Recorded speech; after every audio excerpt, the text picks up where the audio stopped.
Good morning, everyone. Good morning and welcome to the session. So, continuing our discussion from where we left in the last class. So, if you remember, in the last class, we were talking about the concept of application of Newton's second law, right? तो उसके हम लोगों ने कुछ basic questions बनाए थे. तो उसी को आगे बढ़ाते हैं. We'll see another varieties of question. चलिए.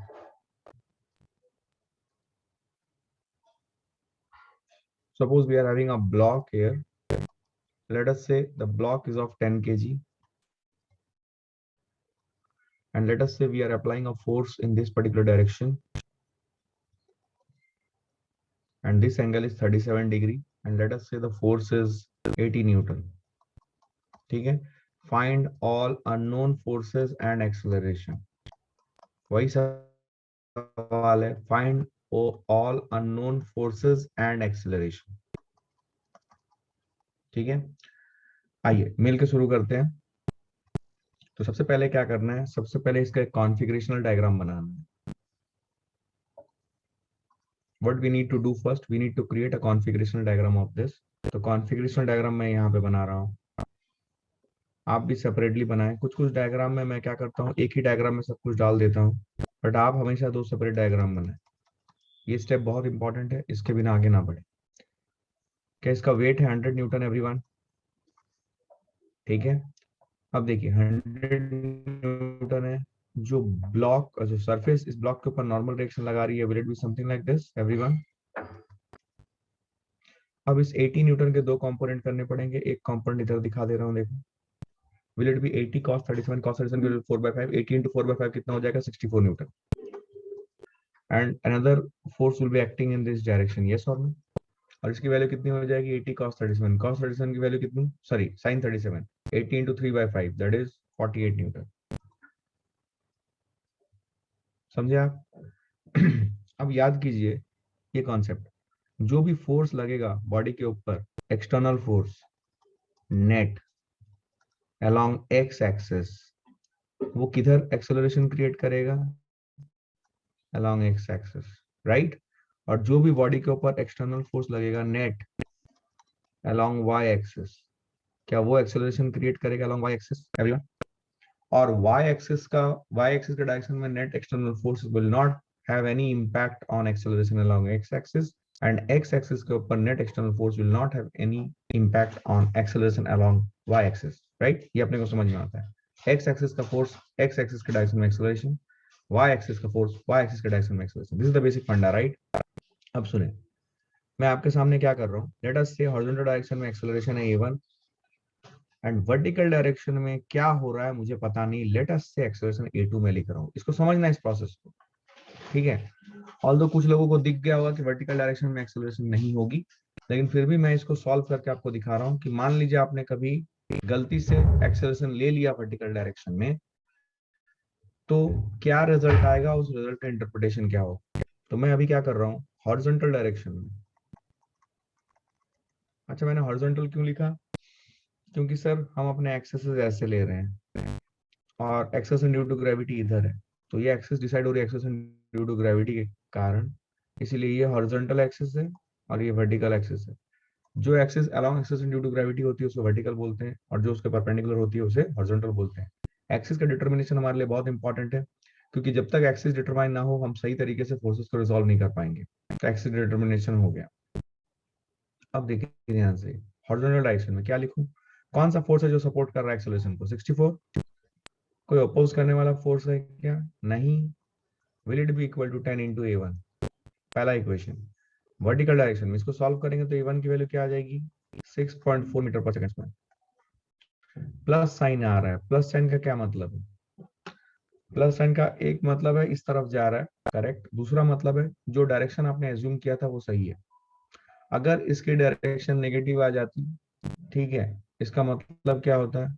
इसका मतलब ये होता है कि इसकी डायरेक्शन अपोजिट है, बिकॉज यहाँ पे नेट फोर्स है. अब देखो वर्टिकल डायरेक्शन में क्या हो रहा है. वर्टिकल डायरेक्शन में हम ये करेंगे कि कौन सा फोर्स सपोर्ट कर रहा है जो एक्सेस ए टू को n1, कौन अपोज कर रहा है?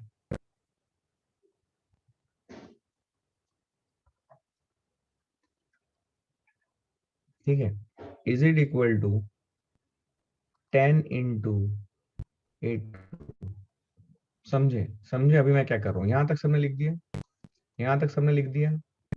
अब सुनो, अगर ये एक्सेलरेट कर रहा है, अगर ये एक्सेलरेट कर रहा है ऊपर, सुनना, इफ ब्लॉक, मैं लिखता हूं अच्छे से, if block is accelerating upward then it definitely have lost contact with what? Ground. अगर ये एक्सलेट करके ऊपर जा रहा है, definitely have lost contact with the ground, that is normal reaction will become zero. ये बहुत इंपॉर्टेंट है, समझना लॉजिक को। तो नॉर्मल रिएक्शन अगर जीरो है तो ये वर्टिकल डायरेक्शन में मैंने जो इक्वेशन लिखा है यहाँ पे नॉर्मल रिएक्शन को जीरो पुट करूंगा, so we will get what? 0 plus 48 minus 100 is it equal to 10 into A2? When I will solve it, I will get A2 as 48 minus 100 is minus 52 by 10, which is minus 5.2 meter per second square. What is the meaning of this minus? ये ऊपर नहीं जा रहा है, ये नीचे जा रहा है, राइट? अब सवाल है, हम बोल रहे हैं what is the meaning of this minus? Minus means body is accelerating downward. Body is accelerating, समझना ये डिस्कशन जरूरी है। Body is accelerating downward. अब सुनो, अब सुनो, अगर बॉडी डाउनवर्ड एक्सलेट कर रही है, negative means body is accelerating downward. अब जगह कम हो गया है तो मुझे दूसरे पेज में जाना पड़ेगा, मैं जा रहा हूं दूसरे पेज में, सबने लिख लिया है? अब सुनो, but if body is accelerating downward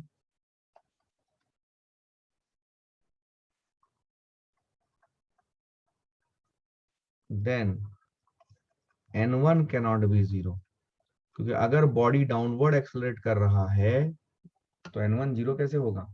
इसका मतलब ये बॉडी सरफेस को दबा रहा है, तो कांटेक्ट छूटने का कोई सवाल नहीं है। और अगर कांटेक्ट छूटने का सवाल नहीं है तो नॉर्मल रिएक्शन जीरो नहीं हो सकता है। लेकिन पहले आपने नॉर्मल रिएक्शन जीरो मानते हुए एक्सेलरेशन की वैल्यू नेगेटिव लाई, so there is a dichotomy here. But if body is accelerating downward, then n1 cannot be zero. Therefore, there is a contradiction. Contradiction समझते हो? आप एक जो बोल रहे हो उसी को कॉन्ट्राडिक्ट कर रहे हो, उसी के ऑपोजिट हो रहा है चीजें। Therefore, no acceleration of block is possible in vertical direction. ये मैंने आपको पूरा इसका लॉजिक के साथ बताया है। अभी एक अच्छे बच्चे को ये बात समझ में आ जाती है, देखो कि ऊपर डायरेक्शन में इसके ऊपर जो फोर्स लग रहा है वो लग रहा है 48, और नीचे डायरेक्शन में इसके ऊपर जो फोर्स लग रहा है वो है 100। क्या 48 कभी भी 100 को लिफ्ट कर सकता है? 100 नीचे लग रहा है, 48 ऊपर लग रहा है, इसका मतलब ये एक्सेलरेट होगा ही नहीं। A2 की वैल्यू जीरो होगी, डायरेक्ट आप देख के बता सकते हो यहाँ पे। लेकिन फिर भी लॉजिकली स्पीकिंग, हमने किस तरीके से, अगर हम गलती से कभी ले लें कि इधर एक्सेलरेशन है, तो how we need to interpret the different things that is coming in this question, right? इसके सॉल्यूशन में हमने क्या किया? हमने माना वर्टिकल डायरेक्शन में एक्सेलरेशन है, ये देखो, अगर वर्टिकल डायरेक्शन में एक्सेलरेशन है तो हमने n1 को जीरो माना, n1 को जीरो मानते हुए एक्सेलरेशन की वैल्यू निकाली तो वो नेगेटिव आई, मतलब वर्टिकल ऊपर नहीं जाके वो नीचे जा रही, नीचे जा रही है, मतलब कॉन्टेक्ट तो छूट नहीं सकता है। तो आप n1 जीरो मान के एक्सेलरेशन की वैल्यू लाए थे, लेकिन जो एक्सेलरेशन की वैल्यू आ रही है विद साइन, वो रिप्रेजेंट कर रही है कि n1 जीरो नहीं हो सकता है, so there is a contradiction. तो इस कॉन्ट्राडिक्शन को हम कैसे हटाएं? हमें ये मानना पड़ेगा कि वर्टिकल डायरेक्शन में कोई एक्सेलरेशन नहीं है। नोट करें, आगे बढ़ते हैं क्विकली फास्ट।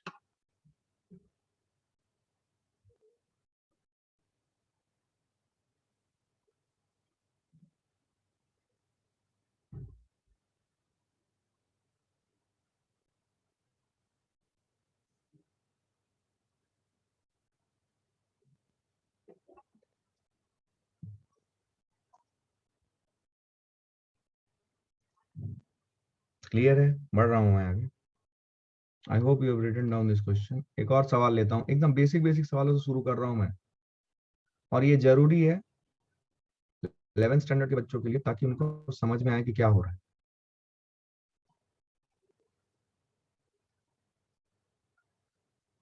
ठीक है, there are two blocks like this. एक मान लो ये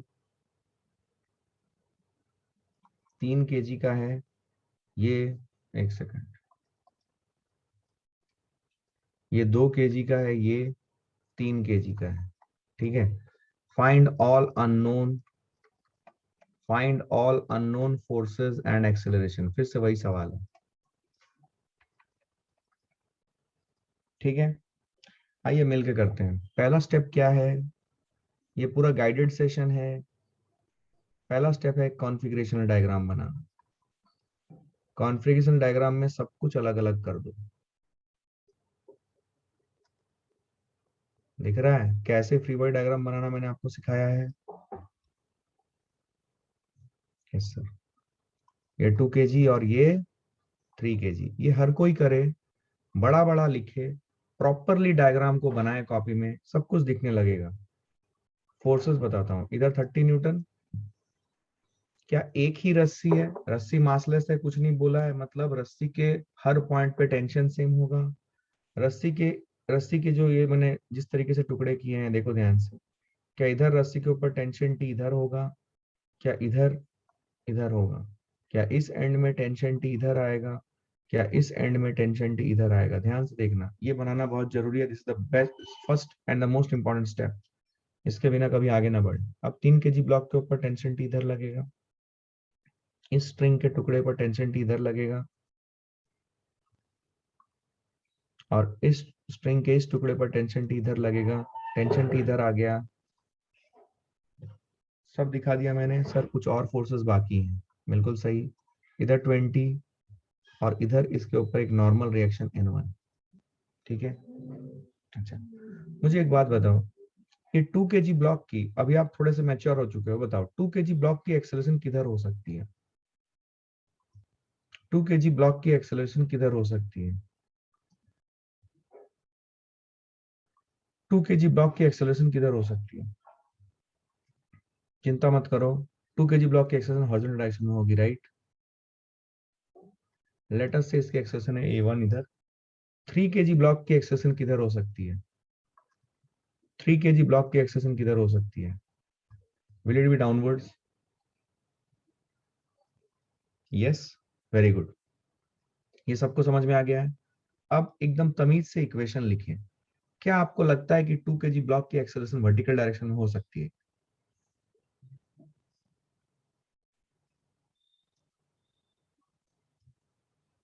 आप चाहो तो प्रीवियस स्टेप वाला आंसर कर लो उस तरीके से एनालिसिस, लेकिन वो समझने के लिए एक बार कर लिया, आप समझ में आया। देखो आपको ये थोड़ा कॉमन सेंस लगाना पड़ेगा। ऐसा छोड़ दिया तो यार ये तो जमीन के साथ ही यू नो आगे बढ़ेगा, जमीन के अलॉन्ग ही आगे बढ़ेगा, जमीन से परपेंडिकुलर डायरेक्शन में ये नहीं जाएगा, right? We are understanding this, right? Everyone, everyone. अच्छा, अब देखो, अब हम सारे इक्वेशंस लिखेंगे एक एक बॉडी के ऊपर। हमें अननोन फोर्सेस एंड एक्सेलरेशंस चाहिए।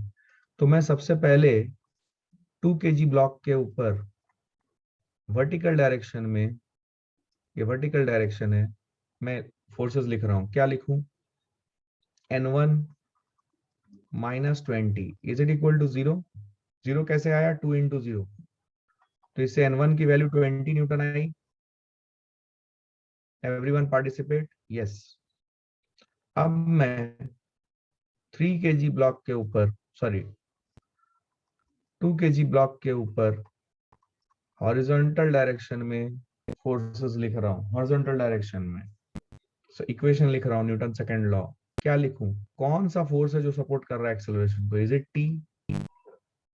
क्या T is equal to 2 into A1? Yes, yes. अब मैं 3 kg ब्लॉक के ऊपर वर्टिकल डायरेक्शन में इक्वेशन लिख रहा हूं। एवरीवन, क्या लिखूं? कौन सा फोर्स है जो सपोर्ट कर रहा है एक्सेलरेशन को? जो मैं सिखा रहा हूं वैसे बोलना है ना। और कभी भी फिजिक्स में मैं बता रहा हूं, क्लास के डिस्कशन को 100% इंपॉर्टेंस दें। बुक पढ़ के समझने लायक आप में से बहुत कम बच्चे हो, शायद 5%। मैक्सिमम बच्चों को बुक का सॉल्यूशन समझ नहीं आएगा और वो एक स्टेज में जाके रटने लगेंगे। बिल्कुल मत करना, बिकॉज उसका कोई फायदा नहीं है। फिजिक्स में तुम अगर सॉल्यूशन देख के रट रहे हो, तुमको कोई फायदा नहीं मिलने वाला। तुम ऐसे भी कर नहीं पाओगे उस क्वेश्चन को एग्जाम कंडीशन में। तो बेटर है जो सीख रहे हैं उन्हीं को बार बार दोहराएं, उसी प्रोसेस को ट्रेन करें अपने माइंड को, एंड मूव अहेड, और यही करते चलें। आइए बोलिए, 3 kg ब्लॉक को कौन सा फोर्स 3 kg ब्लॉक के ऊपर जो लग रहा है उसको एक्सेशन को सपोर्ट कर रहा है? 30। कौन अपोज कर रहा है? T. Is it equal to 3 × A2? Very good, क्या क्लैरिटी यही है? 30 - T = 3 × A2। Everybody is okay with this? अभी आप ध्यान से देखें, ये दो इक्वेशन देखें ध्यान से, इसको एक बार ध्यान से देखें और बताइए कितने अननोन्स है यहाँ पे? टी, A1, A2, तीन अननोन्स है ना? कितने इक्वेशंस हैं? दो। अगर तीन अननोन्स है और दो इक्वेशन है, क्या आप इनकी वैल्यूज निकाल सकते हो? नहीं। अगर तीन अननोन है तो मुझे तीन इक्वेशन चाहिए। बात समझ में आ रही है? अब सवाल है, मैं यहाँ पे लिखता हूं, सब लोग ये आपके नोट्स के लिए है, अच्छे से लिखेंगे। 3 unknowns but 2 equations, right? Not solvable, right? यहाँ पे मैं लिख रहा हूं, वी रिक्वायर 3 इक्वेशंस। ये जो मैं चीज लिखा रहा हूं अभी, ये एलजेब्रा है, बेसिक एलजेब्रा। मैंने इसका भी मैथ्स बताया है, याद करो, मैथ्स मैथ्स टूल किट में है। We require 3 equations to get unique values of the 3 unknowns, but from where will we get the third equation? Anyone? अभी आपको समझ में आएगा कुछ, but from where will we get the third equation?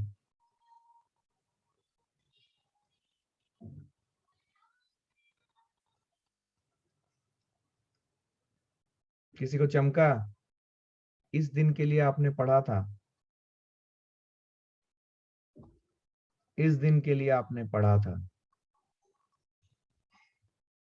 Constant equation क्या मैंने Newton second law से पहले आपको पढ़ाया था? इस दिन के लिए तीसरा रिलेशनशिप आएगा कांस्टेंट इक्वेशन से, which is the string constant here. Are you getting a feel of things? Are you getting a feel of things? एकदम अच्छे से मैथ्स को लिंक कर पा रहे हो? अब देखना, इसमें फिजिक्स खत्म हो जाएगी, अब रहेगा तो मैथ्स रहेगा। अब मैथ्स यूज करके आपको सॉल्व करना है। सो कांस्टेंट, स्ट्रिंग कांस्टेंट जो है मैं वो लिख रहा हूं, देखो वो हो जाएगा। मैं ये स्ट्रिंग को सेपरेटली आपके लिए बना रहा हूं, यहाँ पे कहीं पे पुली है, समझिए। क्या ये पॉइंट ए है, ये पॉइंट बी है, ये पॉइंट सी है, ये पॉइंट डी है? सब लोग देखें,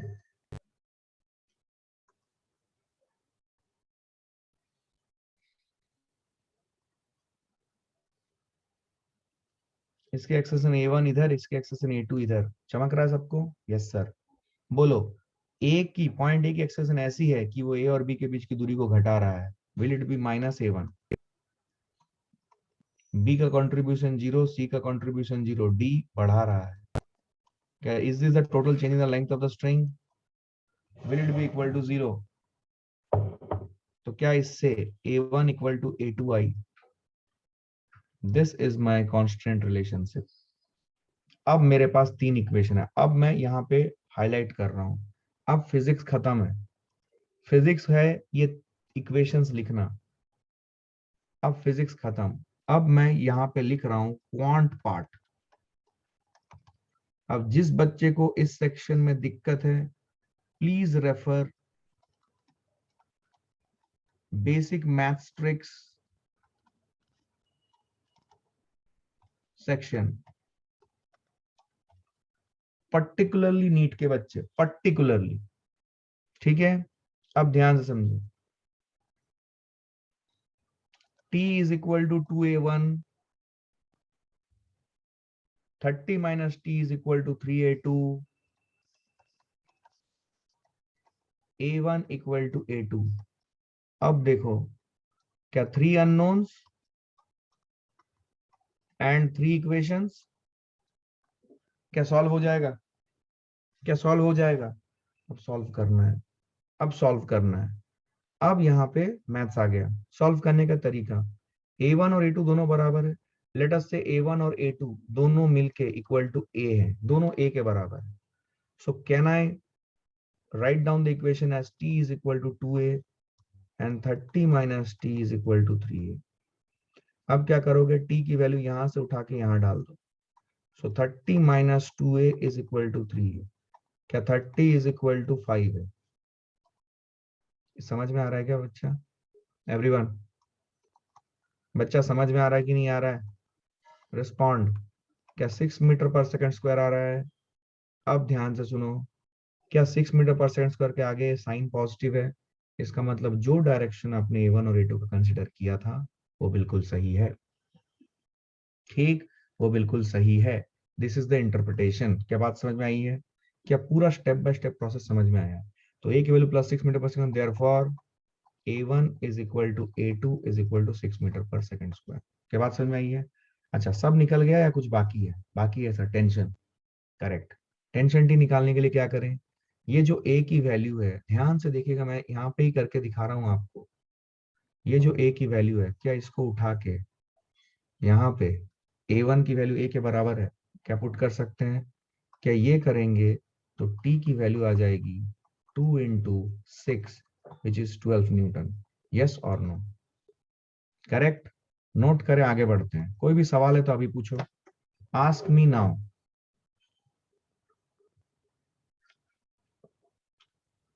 if you have any question, if not we will move ahead.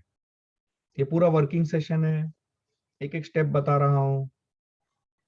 क्या आपको कॉन्फिडेंस आ रहा है?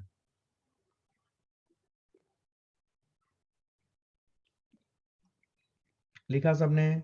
ये क्वांट पार्ट है। अब देखो क्वांट आ गया, क्वांट मतलब मैथ्स है, ठीक है ना?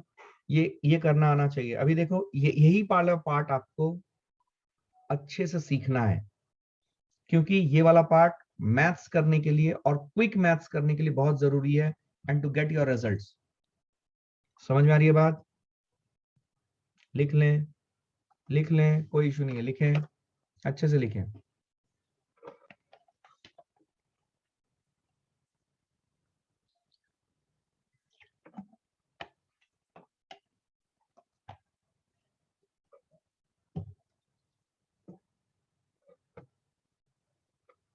क्लियर है?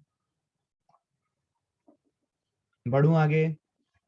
आई hope you have written it down, right? Okay, I am taking another question.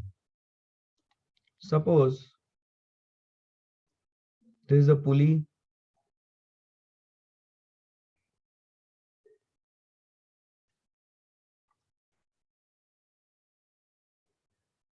string, string,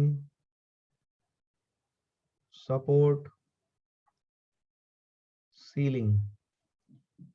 basic सवालों शुरू कर रहा हूं, घबराइए नहीं, धीरे धीरे धीरे धीरे लेवल इसका बढ़ जाएगा। अगेन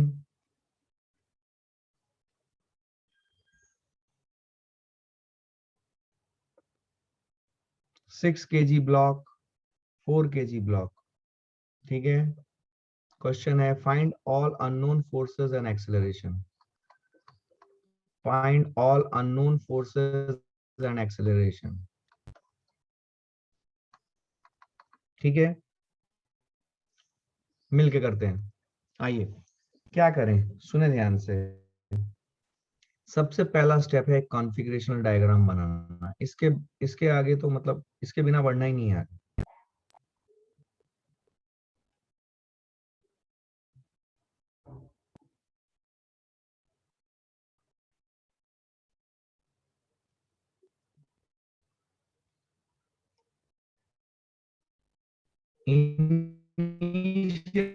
ये करने की जरूरत है, बाद में आपको सब समझ में आ जाएगा।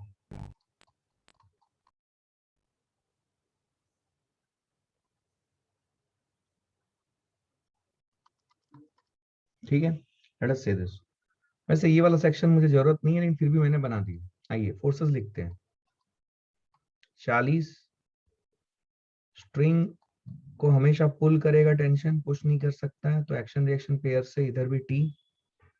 इधर भी टी, एक ही रस्सी है, रस्सी मासलेस है, तो इसलिए सेम टी कैरी फॉरवर्ड हो गया। क्या ये बात सबको समझ में आ रही है? फ्री बॉडी डायग्राम का बेसिक्स है, यस और नो। इसका वेट है 60, चलेगा। टी टी, क्या यहाँ से जो टेंशन लगेगी क्या वो लगेगी 2T? मैं डायरेक्टली 2T लिख रहा हूं, क्या आप ये समझ पाए?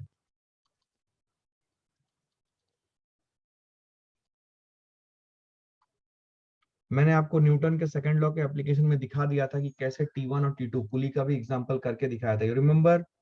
लास्ट क्लास में ही बात हुई थी शायद, जब मैंने न्यूटन का सेकंड लॉ का एप्लीकेशन बताया था कि मासलेस स्ट्रिंग में क्यों हर जगह पे टेंशन सेम हो जाता है। इसका लॉजिक भी समझाया था मैंने।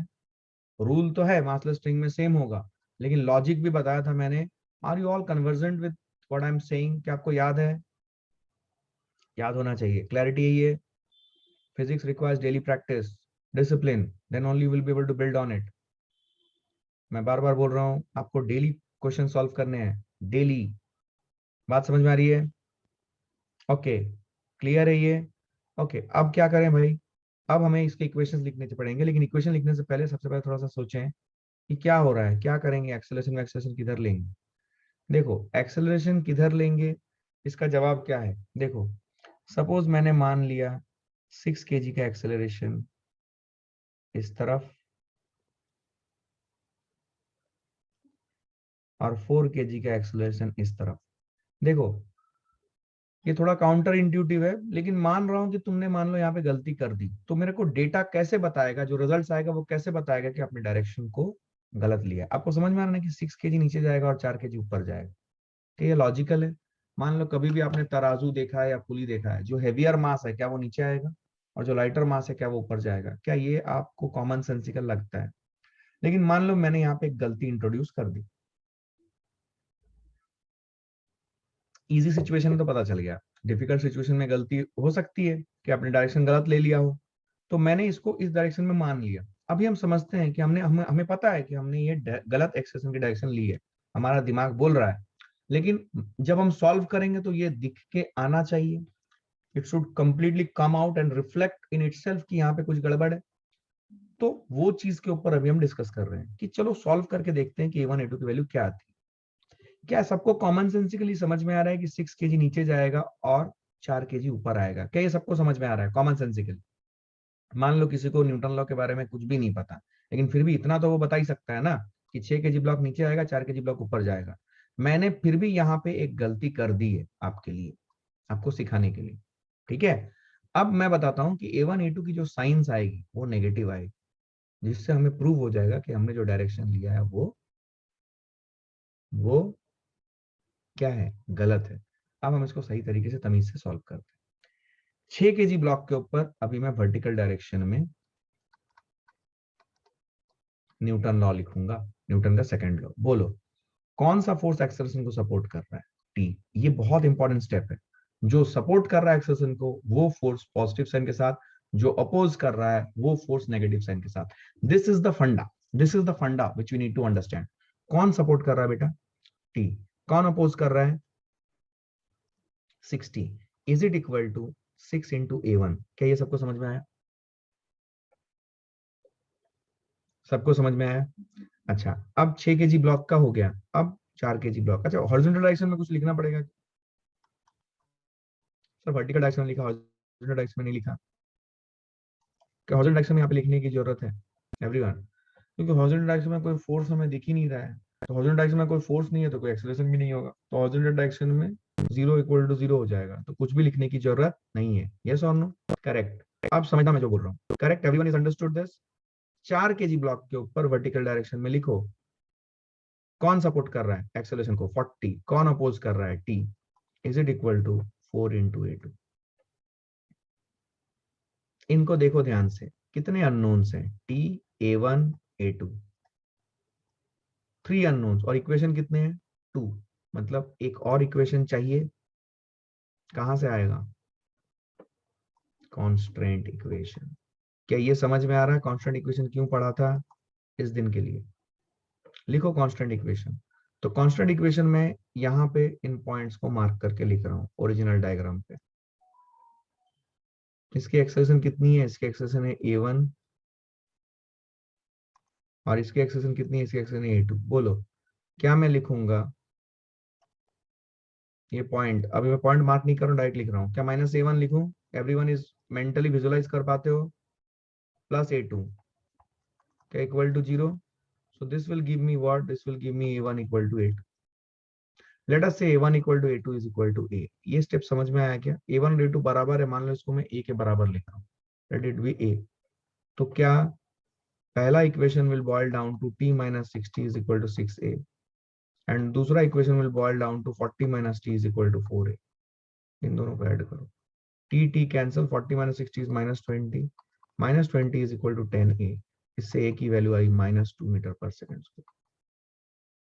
That is A1 equal to A2 equal to -2 metre per second square. Minus आने का क्या मतलब? What is the significance of minus? जो डायरेक्शन एज्यूम किया गया था वो गलत है। इसका मतलब A1 की डायरेक्शन नीचे होगी, ये जो डायरेक्शन है ये गलत है।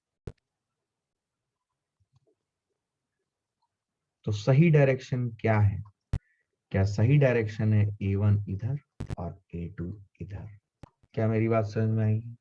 तो ये है आपकी कंप्लीट अंडरस्टैंडिंग। क्या आपको फील आई? एकदम बेसिक सवाल है ये। सर ये सवाल आएगा क्या एग्जाम में? बिल्कुल नहीं, 100% नहीं आएगा, लेकिन ये समझे बिना आप आगे नहीं बढ़ पाओ।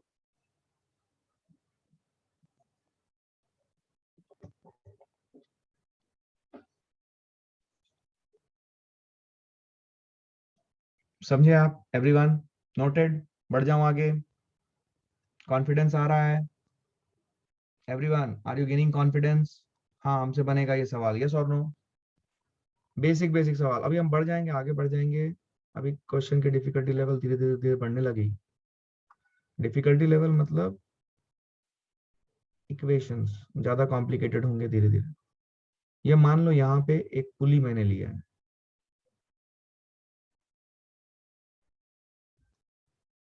और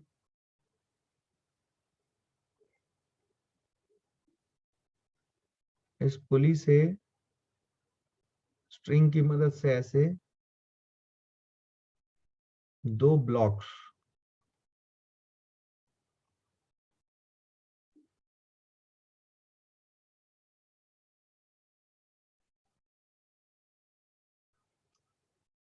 ये मान लो एक 8 kg का ब्लॉक है, ये मान लो एक दूसरा 8 kg का ब्लॉक है, दोनों इक्वल मासेस के ब्लॉक ले रहा हूँ। ये एंगल है 37 डिग्री। ये पूरा इंक्लाइन प्लेन नहीं बना रहा हूँ, इस तरीके से एक इंक्लाइन प्लेन है, ठीक है ना? ये 8 kg का ब्लॉक नीचे जाएगा, या ये जो इंक्लाइन प्लेन में है वो 8 kg का ब्लॉक नीचे जाएगा। वी नीड टू सी, ठीक है, we need to see. Clarity है ये? समझ में आई बात? We need to see. अब आपको निकालना है इस सवाल में भी, find all unknown forces and acceleration. Find all unknown forces and acceleration.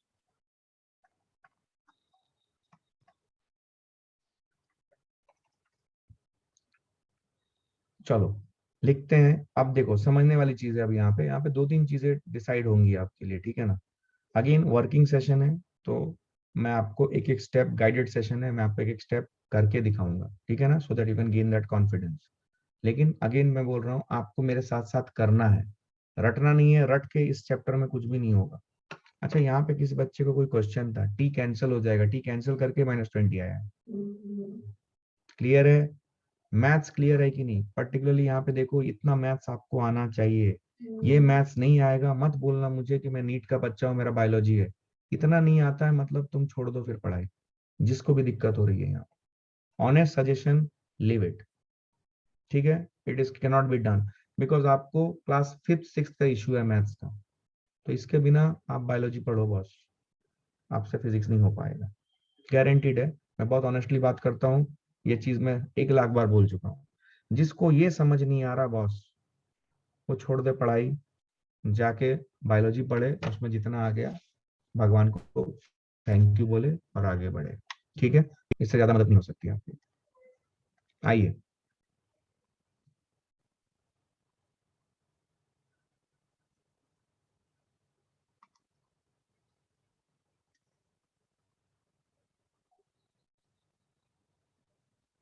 Configurational diagram पहले बनाना है। मैं बहुत बड़ा बड़ा बना रहा हूँ, आप भी प्लीज इस मेथड को फॉलो करें initially when you are building on your concepts. घबराएं नहीं, इनिशियली ये काम जरूर करें, ठीक है ना। ये ना सोचे पेज बर्बाद हो रहा है, कोई दिक्कत नहीं, होने दीजिए।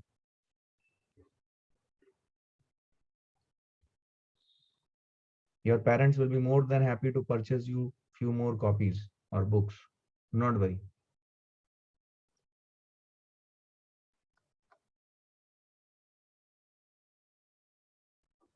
अब सुनो, जो जो फोर्सेस हम लिख सकते हैं पहले बना देते हैं।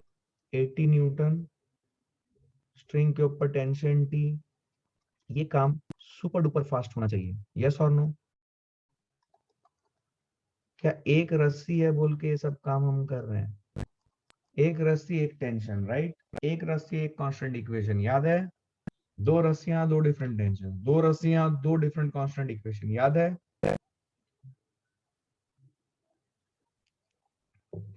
You need to be in class. अच्छा, by the way just give me a moment.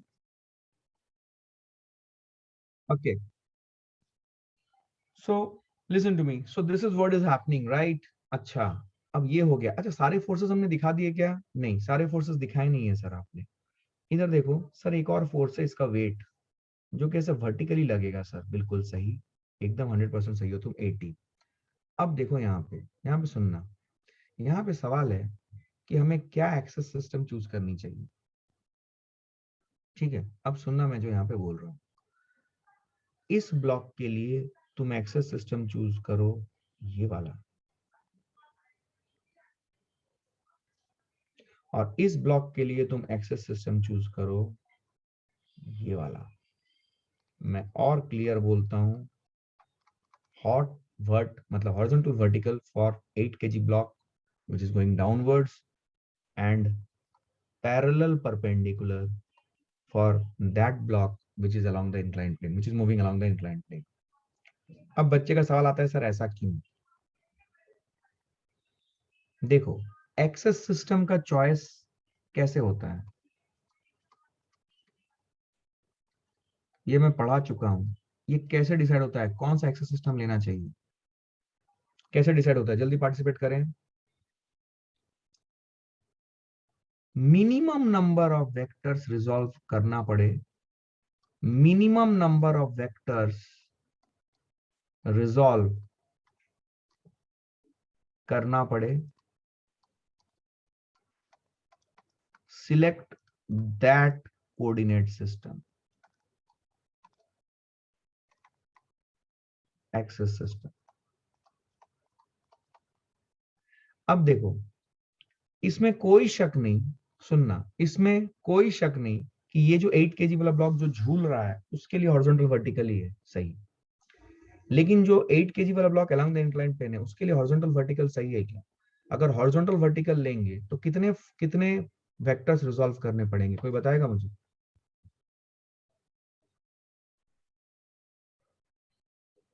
अगर 8 kg ब्लॉक के लिए हॉरिजॉन्टल वर्टिकल एक्सिस लूं, कितने कितने वेक्टर्स रिजॉल्व करने पड़ेंगे?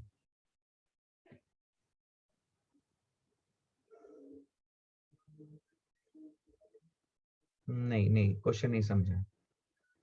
देख, इसकी एक्सेलरेशन मान ले इस तरफ है, इसकी एक्सेलरेशन मान ले इस तरफ है। अब अब सोच, वेक्टर्स कौन कौन से हैं? टेंशन टी वेक्टर है, 80 वेक्टर है, और A1 वेक्टर है। अगर मैं हॉरिजॉन्टल वर्टिकल एक्सिस लूं इंक्लाइंड प्लेन के ब्लॉक के लिए, तो मुझे रिजॉल्व करने पड़ेंगे दो वेक्टर्स, एक्सेलरेशन वेक्टर भी और फोर्स वेक्टर भी 80 न्यूटन का। टी को सिर्फ नहीं, सॉरी सॉरी 80 बोल रहा हूँ। A1 को रिजॉल्व करना पड़ेगा और टी को रिजॉल्व करना पड़ेगा, यस और नो। अगर मैं हॉरिजॉन्टल वर्टिकल लूं तो ध्यान से सुनना, मेरे साथ रहना, यस और नो। मतलब मुझे दो वेक्टर रिजॉल्व करने की जरूरत पड़ रही है। लेकिन अगर मैं पैरेलल परपेंडिकुलर लूं तो क्या मुझे एक ही वेक्टर रिजॉल्व करने की जरूरत है? कौन सी? 80 वाली। कौन सी? 80 वाली, यस और नो। क्या ये सबको समझ में आया है? अब यहाँ पे बच्चे का सवाल होता है, सर क्या हम एक ही सवाल में दो बॉडीज के लिए दो डिफरेंट एक्सेस सिस्टम चूज कर सकते हैं? सुनना, फिर से सुनना, यहाँ पे क्वेश्चन में मैं लिखा रहा हूं, ये सबको आपके नोट्स में होना चाहिए।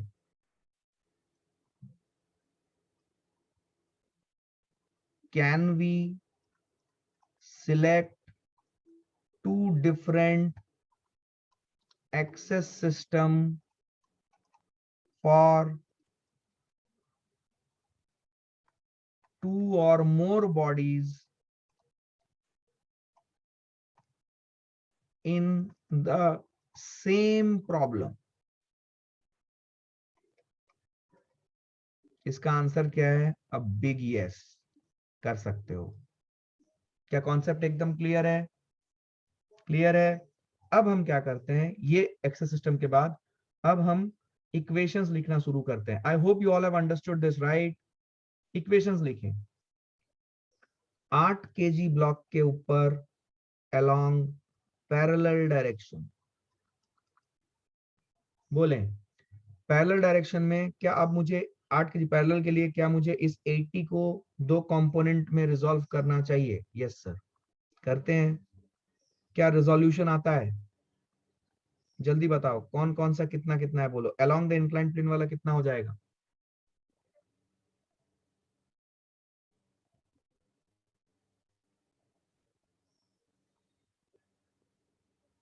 देखो रिजोल्यूशन नहीं आ रहा है, फंस जाओगे।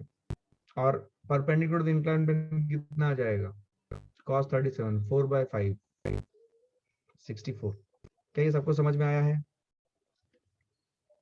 रिजोल्यूशन करना नहीं आ रहा है, फंस जाओगे। मैं फिर से बता रहा हूँ, जहां जहां दिक्कत है उसको अभी सॉर्ट आउट करो बॉस, अदरवाइज प्रॉब्लम नहीं बनेगा। मेरे को वही डर है आपसे, समझे आप? प्रॉब्लम नहीं बनेगा एग्जाम कंडीशन में। क्या क्लैरिटी है ये?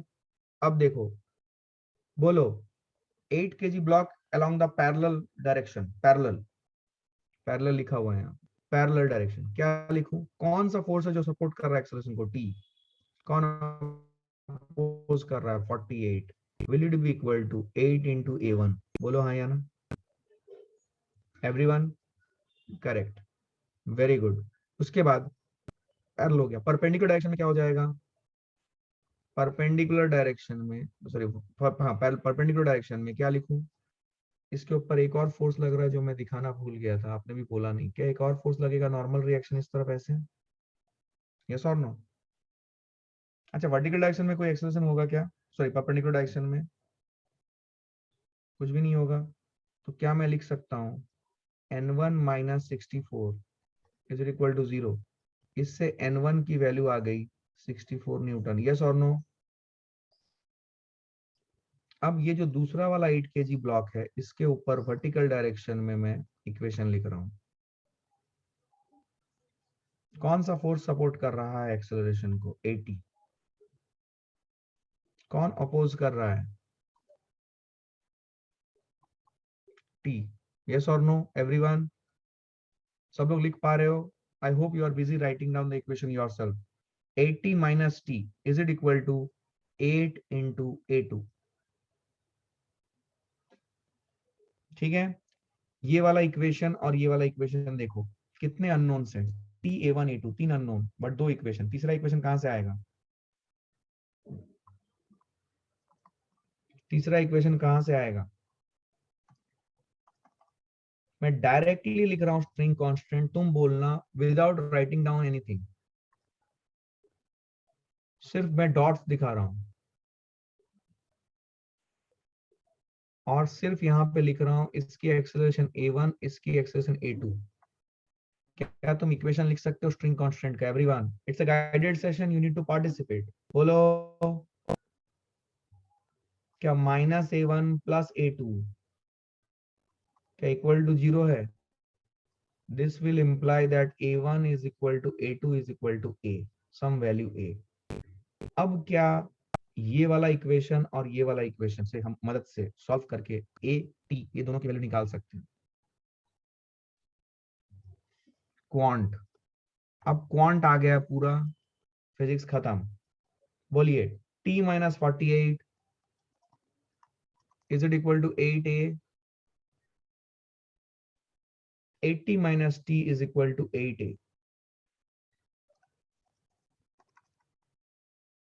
ये दोनों इक्वेशन को सॉल्व करना है। क्या t और t कट गया? Linear equation in two variable, बहुत आसान है। 80 minus 48 is it equal to 16a? a की वैल्यू कितनी है? 2 metre per second square. Positive आ रहा है। पॉजिटिव का मतलब क्या है? What is the significance of this positive? Direction of acceleration is correct, right? अब टेंशन टी की वैल्यू बता दो। ये जो ए की वैल्यू है इसको उठा के किसी भी एक इक्वेशन में डाल दो। मान लो इधर डाला, क्या दूसरे में नहीं डाल सकते? डाल सकते हैं सर। इतना कॉमन बुद्धि चलनी चाहिए। 16 प्लस 48 कितना आ जाएगा? 64 newton. Everybody is okay with this? Tension is equal to 64 newton. क्या ये सबको विजिबल है? Is everyone understanding this? Clear है? नोट करो। I hope now you have got good clarity over it, right?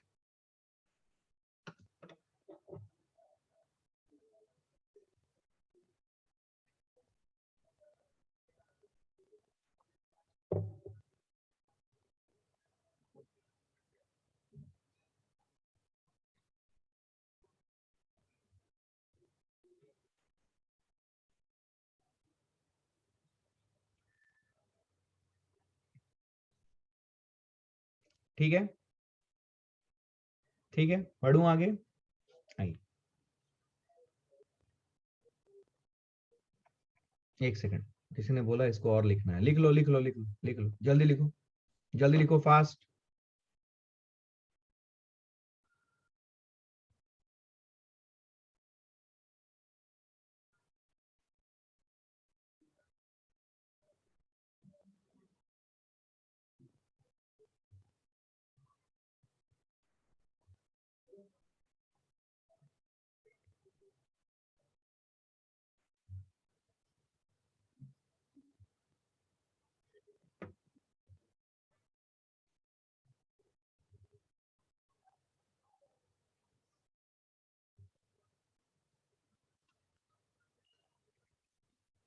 Done.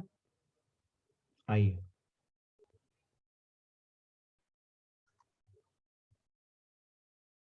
Are you feeling comfortable? Everyone, are you feeling comfortable? Are you able to apply? जितने सवाल आज बनाए घर में जाओ, इनको दो दो बार प्रैक्टिस करो। खुद से करना, विदाउट टेकिंग एनी सपोर्ट। अगर आप खुद से सब कुछ लिख पाते हो और आंसर मैच करा पाते हो, मतलब आपको समझ आ गया। नहीं कर पा रहे हो तो इन्हीं एग्जांपल्स को बार बार देखो। अभी मॉड्यूल बिल्कुल मत उठाना, जरूरत नहीं है अभी। ये पहले क्लास के डिस्कस प्रॉब्लम्स को ही खुद से करो, बिकॉज मैं बता रहा हूँ यहाँ पे बच्चों को दिक्कत आती है। सॉरी, मिस्टेक हो गया, एक सेकंड होल्ड करना, सॉरी।